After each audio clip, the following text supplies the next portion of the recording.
Picture this. You're about to deliver the most important presentation of your entire career. You've spent weeks, maybe even months, crafting the absolute perfect message. Your arguments completely airtight. But then you get up there and it just completely falls flat. I mean, crickets. So why does that happen? Well, it's usually because the audience simply wasn't prepared for it. What if the success of your presentation doesn't actually depend on the message itself, but on what happens right before you even open your mouth? That is the absolutely revolutionary idea behind Robert Cialdini's framework of pre-suasion, and it's exactly what we're going to dive into in today's explainer. It's really fascinating when you look at the stark contrast between an unprepared persuader and a true master. We usually spend all our time obsessing over message-centric persuasion. We think the argument is the whole shebang. But the science shows we should actually be focusing on the state-centric moment right before we speak. Cialdini discovered that the real secret to peak persuasion lies in arranging for people to be naturally receptive to a message before they even encounter it. It's a total game changer. So, here is our roadmap for today. We'll be covering the persuasion problem, the privileged moment, front-loading attention, persuasive geographies, the seventh principle, unity, and finally, the ethical persuader. All right, let's jump right into part one, the persuasion problem, looking at crafting versus context. A lot of people fall into the trap of thinking a great argument alone will win the day, completely ignoring the psychological state of their audience. But the crucial realization here is that you actually don't need to alter deep-seated beliefs or past experiences to get a yes, not at all. All you really need to do is alter your audience's focus of attention just before your request. Whatever is at the forefront of their attention naturally becomes the lens through which they evaluate everything else you're about to say.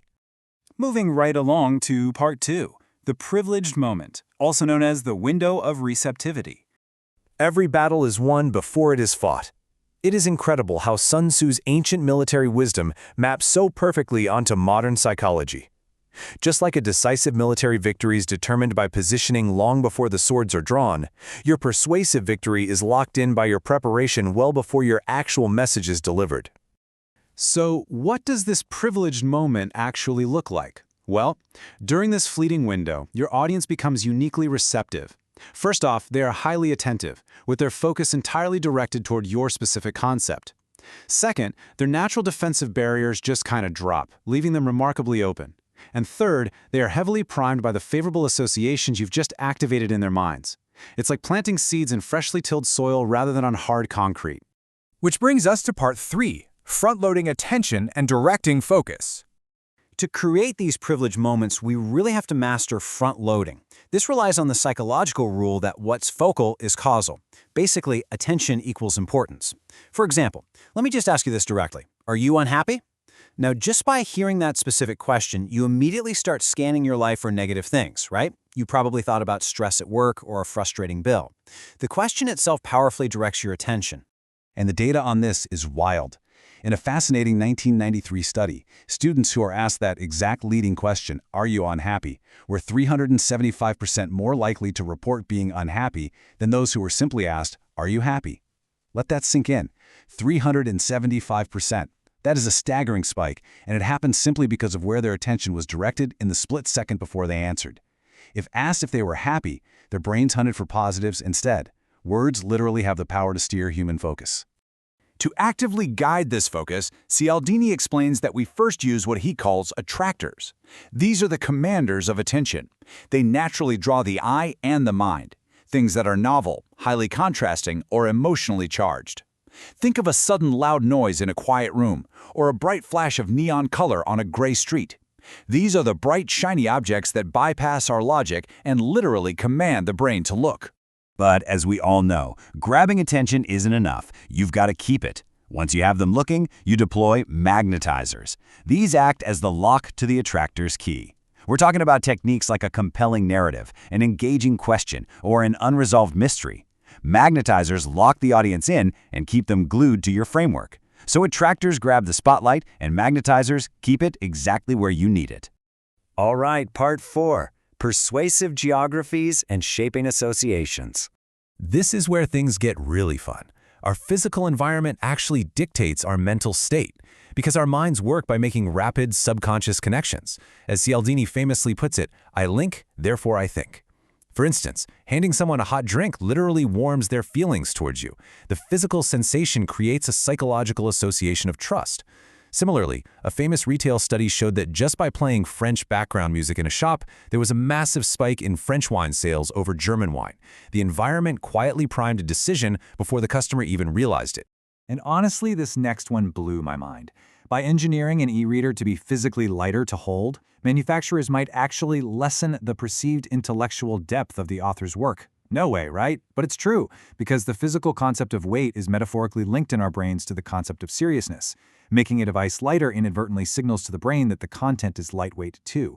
The design of our physical world drastically alters our perception. Let's dive into part 5, the 7th principle, unity, or the power of we.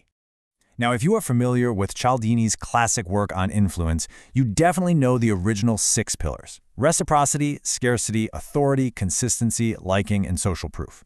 These are the absolute bedrock principles that have guided marketers for decades. But through his deeper research into persuasion, he uncovered a massive new 7th pillar. And that principle is unity. Now, unity goes way beyond just liking someone. Liking is about positive feelings, sure, but unity? Unity is about shared identity.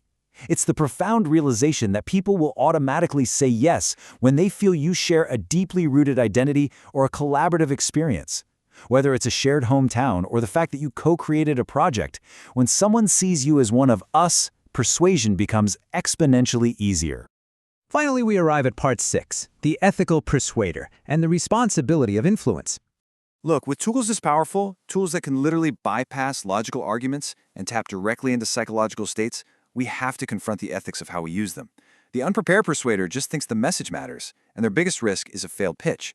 The manipulative persuader, they believe only winning matters. But while they might get a short-term yes by tricking their audience, they inevitably create a corrosive culture of dishonesty and completely destroy trust. The ethical persuader, however, takes the high road. They know that trust creates long-term influence, and they use these tools to build lasting, authentic value. So before you ever attempt to set the stage, you've got to ask yourself this golden rule of influence. Would I want to be persuaded in this way? Because the second people discover they've been manipulated, all cooperation instantly evaporates. True ethical persuasion is about complete transparency. It's about crafting a space where people naturally want to say yes because it is genuinely mutually beneficial. I want to leave you with that thought to chew on. The secret to peak persuasion doesn't lie in the message itself, but in that critical, fleeting moment before the message is ever delivered. So as you go out into the world to master that privileged moment, you have to ask yourself, what kind of stage are you going to build? Thanks so much for joining me on this explainer, and I'll catch you next time as we continue exploring the big ideas that shape our world.